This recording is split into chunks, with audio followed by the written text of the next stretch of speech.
Hi everyone, I'm Angela. I'm a chef, one of the chefs of the Climate Cafe and one of the organizers, and I'm here today with Aaron Nichols. We're at his farm, Stoneboat Farm, which I'm also a CSA member of and have been for like 5 years or more, which is a beautiful place, as you can see. But we're going to talk to Aaron today about his farm and about his interest in farming.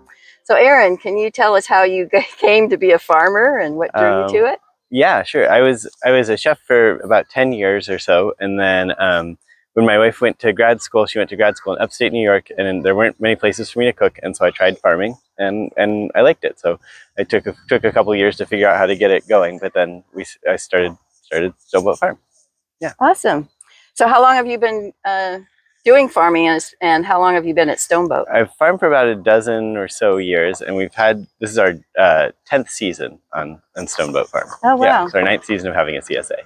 Yep. So tell us how you came to get, what Stoneboat was like when you first came, and then what you did and your farming practices. Thank you, yeah. So when we first got here, it was an old nursery, and it had gone out of business for a year, and so the soil was really compacted, and there were a lot of thistles and stuff growing. No one had taken care of it for basically a whole year.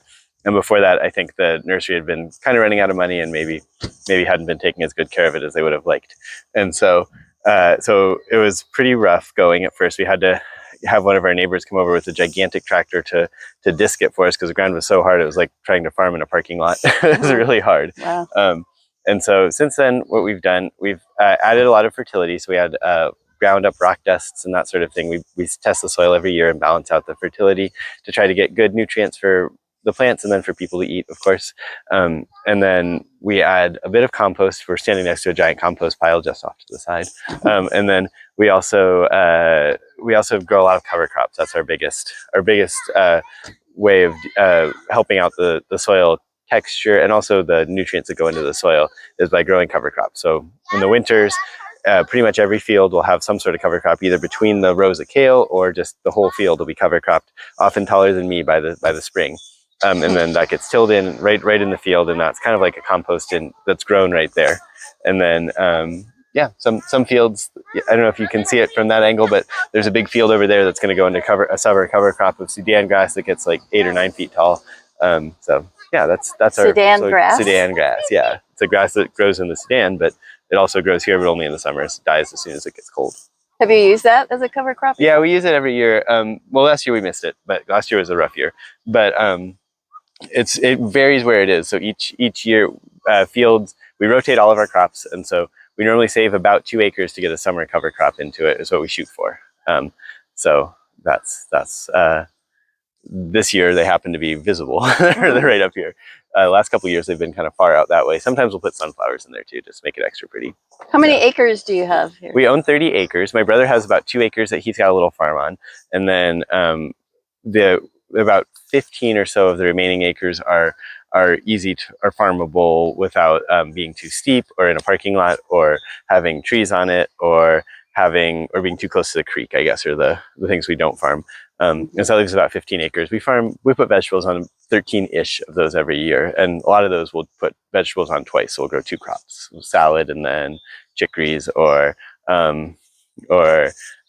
we'll do like all of our spring vegetables, and then we'll do all of our fall brassicas, for instance. Right. And I also want to be sure to say that that Aaron has been a supporter of the Climate Cafe, and he has generously donated some of his veggies for our meals, and we deeply appreciate Yep, that. and we're happy to do it. Do you have? Would you say you have a name for your farming philosophy, or is it just? I've never managed to do that. The word regenerative agriculture is very popular right now, so we're happy to use that label. But we haven't done a good job of labeling it. We say sustainable a lot, but what we're trying to do is take care of the people who work here. We're trying to take care of the land. And we're trying to take care of the people who get vegetables from us. And so that's our goal when we're farming. And so whatever we need to do that is what we're trying to do. Good. How big of a work crew do you have? About 10 people in the summer and 6 or so in the winter. We farm. We have a winter CSA. We farm all through the winter and all through the other seasons too. And so a lot of the reason we have that winter CSA is to be able to keep people on through the winter. So we've had people who've worked here for 9 years, people who've worked here for 5 years and 4 years, and a number who have just started this year too. So a good variety. Okay. Yeah. And I know you've been doing some activist type work lately, and started an organization called Farmland First. Farmland First, yeah. Can you tell us about your work around that and why you got interested in it and passionate about it? Yes. This year especially, I've been doing a lot of work around protecting farmland in general. Oregon has some really good laws that are 50 years old now. They're normally called Senate Bill 100 and Senate Bill 101, and they're the laws that protect the farmland. The reason that in Oregon you can drive outside the urban core of a city and be on a farm. I'm a biking distance from Hillsboro, and most states that is not a possibility. It's suburbs or something out this far. But in Oregon, the land it can't go into a subdivision if it's meant to be kept for farmland. And originally, a lot of that was drawn. The rural reserves and the land that was being kept for farmland was drawn around the good farmland, which is also right next to our cities, because the cities are in the valleys and the farmland's in the valleys. And so there's a lot of money, of course, to be made by developing that land. And so there's always a lot of pressure. The law is one thing, and then the pressure to develop it and find ways around it is another.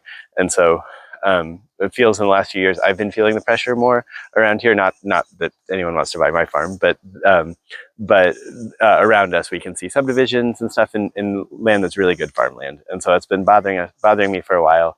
And this year there Senate Bill 4, which would allow the governor to just designate land, and did get passed. It's now a law that allows the governor to designate land and bring it into the urban growth boundaries to let cities build on it without any process, was passed. We did a lot of that's where our organization started. We did a lot of advocacy around that, and with 1,000 Friends of Oregon and some other groups, we were able to get some what's the word they use, sidebars, I believe, on it that makes it harder for that to happen, and we hope makes it so it won't happen at all. And then recently we've seen some other bills, one that we actually managed to stop, that would have allowed cities to expand without having to prove they needed to expand. Another part of Oregon's planning system is that you have to plan. You have to show that you actually need the land you're going to bring into your city, that there is somebody who wants to move there, or you do have businesses that are looking to locate there before you expand out and take that farmland, which is a good protection. And it also helps farmers be able to plan for, like I can imagine I'm not going to be surrounded by suburbs in 10 years, even if housing prices go up, because that's not allowed. And then most recently, we've been working to prevent North Plains from being able to expand its city as much as it would like.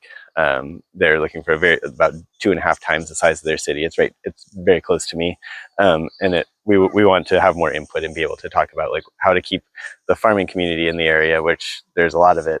So I know that you've given people on your CSA list opportunities to help you with this project.